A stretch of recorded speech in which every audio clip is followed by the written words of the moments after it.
धुम्रपान र जाँड रक्सीले पर्ने असरको बारेमा हामी पनि केही गर्छौँ भन्ने जुन उत्साह देखाउनु भयो, त्यसमा सरले अनि मिसले जुन सहयोग गर्नुभयो, यहाँहरूलाई एकदमै धन्यवाद। हामीले एक्लै गरेर सम्भव हुन्छ? हुँदैन। त्यसैले हामी स्कुलसँग मिलेर, शिक्षकहरूसँग मिलेर अनि अभिभावकहरूसँग मिलेर काम गर्नुपर्छ।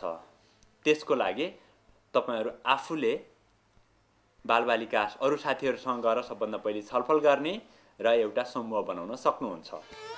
संस्थामा भएको छलफलपछि आफ्नो विद्यालयमा फर्किनासाथ उनीहरू शिक्षिकाको सहयोग लिएर बाल अधिकार मञ्च गठन गर्दैछन्। सम्पूर्ण क्षेत्रमा रहेका बालबालिकाहरूको अधिकार सुनिश्चित गराउनको लागि चाहिँ हामीले बाल अधिकार मञ्चको गठन गर्न थालेका छौँ। हो, सहमत छ? ल अब सचिव तिमीहरूकै सहमतिबाट आओस् न त। सचिव कोलाई राख्ने भन्दाखेरि अनिता रिसाल, अनिता रिसाल हुन्छ।